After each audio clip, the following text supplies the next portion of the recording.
l'accusation qui a été faite publiquement, frontalement par le président du Niger, Abdourahmane Tiani, qui dit que la Côte d'Ivoire est impliquée dans ce qui se passe sur le territoire nigérien. Donc, les pays de l'AES ont commencé à chercher à tourner le dos. Soyez les bienvenus. Aujourd'hui, on se retrouve encore pour une nouvelle vidéo. Tout est gâté actuellement sur la toile. Tout est bouleversé. Je vous laisse regarder la vidéo et donner vos avis en commentaire. Mesdames, Mesdemoiselles et Messieurs, bonsoir à toutes et à tous. La une de l'actualité internationale est marquée par ces pleurs, ces chaudes larmes que la jeunesse ivoirienne est en train de verser parce que plus rien ne va au niveau du port d'Abidjan. Ça ne va pas, il n'y a pas de travail à cause de l'AES. Oui, les chiffres font froid dans le dos. Les pertes économiques que le port d'Abidjan a connues tout dernièrement, c'est trop, c'est énorme. Les jeunes sont au chômage. Vous voyez sur les panels TikTok et autres des jeunes qui se filment au port, disent il n'y a pas de travail. Les Maliens ont tourné le dos à notre port, les marchandises maliennes et autres ne viennent plus. Et je vous dis, c'est catastrophique. Ce qui se passe, ça ne me fait pas plaisir. Au nom de tout ce qui m'est cher. Nous sommes un même continent. Des pays sur un même continent. Nous devrions être unis. Plus que de nous voir dans la division qui a des conséquences néfastes. Aujourd'hui, ces jeunes que j'ai vus pleurer. Non, c'est triste. C'est simplement lamentable. Oui. Alors, qu'est-ce qui se passe réellement? Je vais vous donner plus de détails. Mais avant d'aller dans les profondeurs, je vous suggère de suivre cette conférence jusqu'à la fin. Et puis voilà, entre parenthèses, ne regardez pas mon accoutrement. Voilà, je ne suis pas musulman. Et moi, en termes d'accoutrement, je ne cherche pas à m'identifier à qui que ce soit. Je porte ce qui me plaît. Voilà, c'est quand j'étais à Dubaï tout récemment que j'ai acheté leur tenue traditionnelle. Et puis voilà, donc ça me fait plaisir de porter. Donc ne regardez pas trop ça. Alors, partagez la conférence au maximum. Partagez la conférence au maximum pour permettre à la jeunesse ivoirienne de recevoir ce message, à la jeunesse de l'AES de recevoir ce message. Et merci de la suivre jusqu'à la fin. Dames et messieurs, je vais vous donner les chiffres alarmants du mois de février 2026 au niveau du port d'Abidjan. Mais laissez-moi vous placer un peu le décor. Vous savez, il y a une guerre froide qui existe entre la Côte d'Ivoire, le Burkina, etc. Ce n'est pas entre les populations, non. Nous savons ce que la Côte d'Ivoire joue comme rôle au sein de la CEDEAO. Et ce que la Côte d'Ivoire joue comme rôle de soutien à la France. Pendant que l'AES est sur le chemin de la souveraineté, le régime de Ouattara ne parle pas de ça. Eux, ils sont sur autre chemin. Et donc, ça crée des tensions. Et tout récemment, l'accusation qui a été faite publiquement, frontalement par le président du Niger, Abdourahmane Tiani, qui dit que la Côte d'Ivoire est impliquée dans ce qui se passe sur le territoire nigérien. Donc, les pays de l'AES ont commencé à chercher à tourner le dos à Abidjan, au Bénin, Cotonou. Donc, ces différents ports, ils ont cherché à mettre croix là-dessus. Or, en réalité, depuis des décennies, le Mali collabore avec la Côte d'Ivoire, la Guinée, le Sénégal, par rapport à l'arrivée au niveau de leurs différents ports des marchandises du Mali. Parce que le Mali n'a pas de littoral, n'a pas de mer. C'est comme ça, c'est Dieu qui a voulu ça. Donc, il faut coopérer avec les autres. Et donc, dans les recettes fiscales de la Côte d'Ivoire, les taxes douanières, les taxes fiscales qui étaient payées par les taxes sur les marchandises du Mali, du Niger et autres, étaient prévues dans les recettes de l'économie ivoirienne, de l'économie béninoise. Ça, c'est depuis fort longtemps. Et lorsqu'on parle d'un État, des recettes d'un État, il y a des lignes très claires. Lorsque un seul élément saute, ça joue sur l'économie de l'État. Donc aujourd'hui, en Côte d'Ivoire, au Bénin, non seulement l'économie de l'État est fragilisée, parce qu'une bonne partie des recettes fiscales sautent, parce que les marchandises qui venaient les frais de dédouanement et autres, ça a disparu. Ça, c'est un premier aspect. Mais deuxièmement, la couche juvénile, les jeunes qui étaient là comme bras valides, qui travaillaient au port, peut-être pour transporter le truc, etc. Vous connaissez les travaux portuaires. Ces jeunes sont au chômage. Et c'est grâce à ces jeunes aujourd'hui que nous constatons que ça ne va pas au niveau de ces différents ports. Ce qui a poussé les analystes à s'intéresser aux chiffres de l'économie en termes de recettes. Alors, c'est de cela que nous allons parler tout de suite.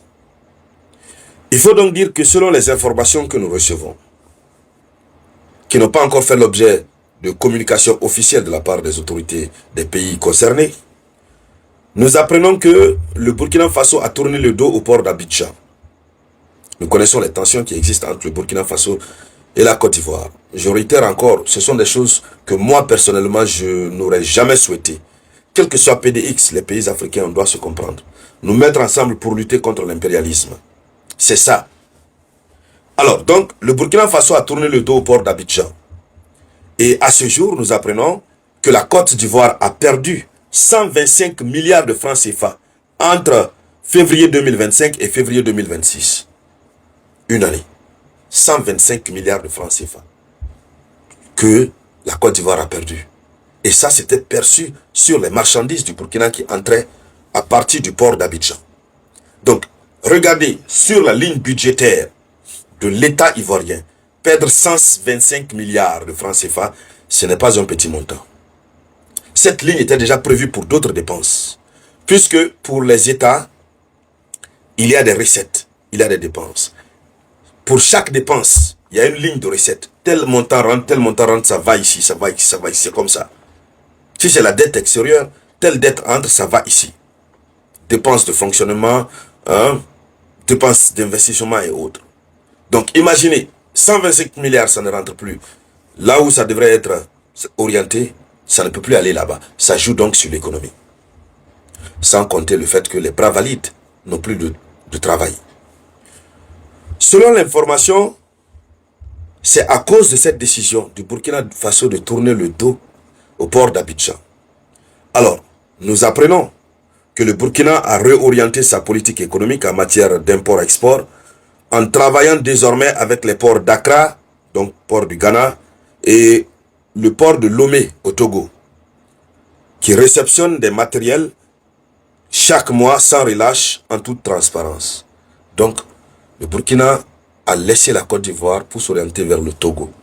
Nous connaissons les bons rapports actuellement entre les autorités togolaises et les autorités de l'AES. Déjà, on a vu Damimba, il était au Togo. On l'a envoyé du côté de Burkina. Il faut comprendre qu'ils sont bien d'accord. Mais ce départ du Burkina, là, ça a créé un fossé. Allez-y sur les panels TikTok. Vous les voyez en larmes, en chaudes larmes. Alors, concernant le Mali, selon ce que nous apprenons,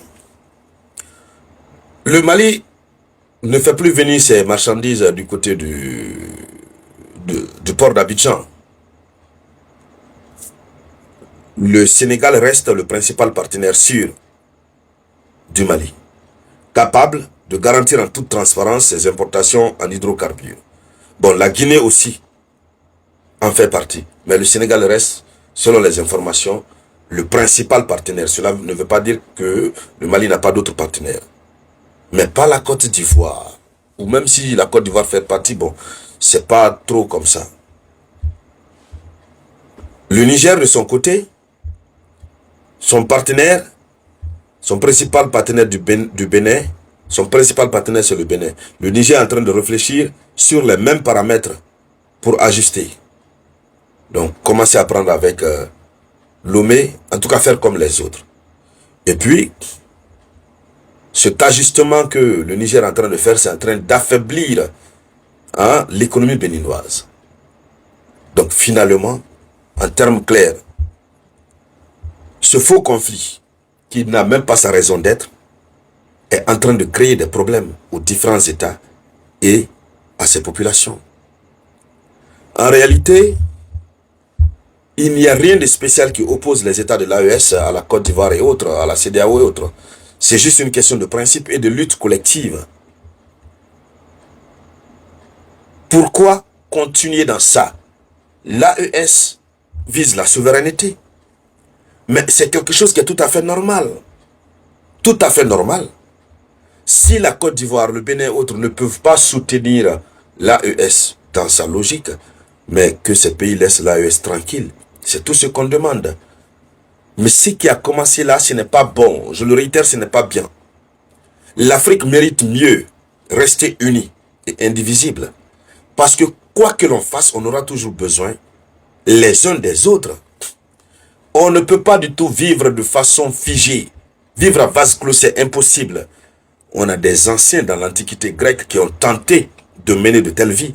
Mais ils ont compris au finish que c'est impossible. On ne peut pas vivre comme ça.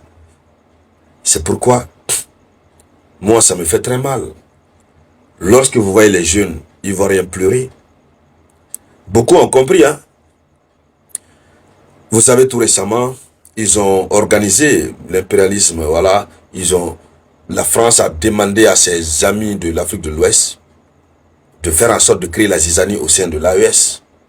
Si vous avez remarqué ces derniers temps, la montée en puissance des communicants de la CEDEAO qui se lèvent contre l'AES, qui ne font que sabrer l'AES, mal parler de l'AES. Ils sont dans les commentaires un peu partout, ils font beaucoup de vidéos. Ah mais qu'est-ce que vous voulez? Ces jeunes, c'est malgré eux. Lorsque la France donne des instructions fermes au régime, aux chefs d'État, les chefs d'État font appel à leurs communicants. Un chef d'État, un communicant, tu es appelé par un chef d'État qui te dit, bon, je te donne tel million, voici l'orientation de ta communication. Ben écoutez, l'impérialisme même en donnant l'ordre, il dépose un fonds par rapport à ça. La communication repose sur ça. Donc qu'est-ce qui se passe? Finalement, ils vont sortir parler. Actuellement, ils se sont mis dans une propagande anti-AES.